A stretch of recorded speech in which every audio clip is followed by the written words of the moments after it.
et 2 Pierre 2, versets 1 à 3. Il y a eu aussi des faux prophètes dans les peuples. De même, il y aura parmi vous des faux docteurs qui introduiront sur l'enseignement des doctrines pernicieuses, allant jusqu'à régner un maître qui les a rachetés, attirant sur eux une perdition qui ne saurait tarder, et beaucoup les suivront dans leur débauche. À cause de le chemin de la vérité sera l'objet des blasphèmes, et dans leur cupidité, ils vous exploiteront par les discours truqués. Pour eux, depuis l'octa des gens, le jugement ne chôme pas et leur production ne dort pas. Ainsi par le Seigneur, nous rendons grâce son Dieu. Mes frères et sœurs, nous évoluons avec la série de la prédication au jour, parce que nous avons une mission sur la terre. Cette mission est de vous annoncer la bonne nouvelle afin que chacun se retrouve, afin que chacun revienne en Dieu, parce que l'état est grave, l'état est compliqué. Aujourd'hui, on parle des faux prophètes dans les peuples. Les faux prophètes sont très, très, très nombreux cette fois-ci. Qui est faux prophète? Qui n'en est pas? On peut appeler faux prophète lorsque vous marchez contraire de la parole de Dieu. Parce que ici, l'auteur brosse brièvement les portraits des faux docteurs et des faux prophètes par leur large cissé, expose les motifs à leur activité trompeuse sont en train de tromper les gens et affirme leur perte inéluctable.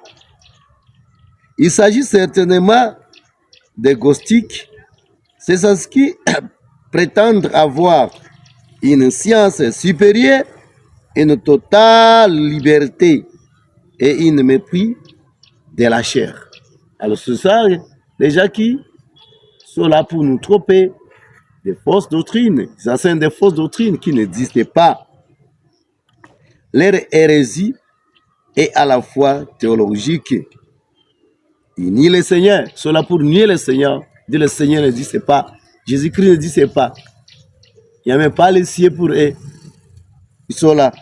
Et les anges. Ils sont là. Ils nient même les anges. Tout ça. C'est ça les faux prophètes qui existent, mes frères et sœurs. Nous devons faire beaucoup d'attention sur la terre à laquelle on se retrouve aujourd'hui. Alors, morale, ils mènent seulement une vie dissolue. C'est-à-dire pour eux, c'est seulement sur la terre et sinon il n'y a pas d'autre chose à faire. Si on parle des faux prophètes aujourd'hui, même dans les Matthieu 24, verset 11, vous allez trouver. Combien de fois on a parlé des faux prophètes? Cela. La phrase joue sur les deux sens de lier des faux prophètes. Celui qui prétend être un prophète et celui qui dit ce que Dieu n'a pas dit. Ça, c'est un faux prophète. Il parle de ce que Dieu n'a pas dit. Ça, c'est un faux prophète. Il ne faut pas le suivre. C'est vraiment important. Des doctrines pernicieuses. Celle-ci écriait le règnement de la seconde venue du Christ et le jugement, le résultat était une vie débauchée, c'est-à-dire terre à terre seulement. Alors, toi et moi, nous devons nous poser la question, nous sommes où parmi ces gens-là? Est-ce qu'on n'a pas encore régné Jésus-Christ à cause des vôtres, à cause des foyers, à cause du boulot, à cause de tout ce que nous faisons? Est-ce qu'on n'a pas encore régné Jésus-Christ? Chacun doit se poser la question qui est en train de nous suivre partout dans le monde. Vous devez faire beaucoup d'attention avec ces gens-là qui nous trompent, qui disent il n'y a pas la résurrection. Jésus-Christ aussi n'est pas ressuscité d'entre les morts. Pareil, gens ne devaient même pas les suivre. Nous devenons des faux prophètes lorsque nous ne faisons même pas la part. Ce que le Seigneur nous dit aussi. Lorsque nous sommes des faux prophètes, à travers nos actes, à travers nos paroles, à travers nos habillements, sont en train de tromper le peuple de Dieu de ce qui ne dit, c'est pas dans la Bible. Alors seulement nous sommes des faux prophètes. Que Dieu nous aide partout où nous sommes dans ce monde pour d'être des vrais prophètes. Un prophète, c'est quelqu'un qui parle de la vérité. Il parle de tout ce que le Seigneur parle. Il ne peut pas se mettre à parler contraire de la parole de Dieu.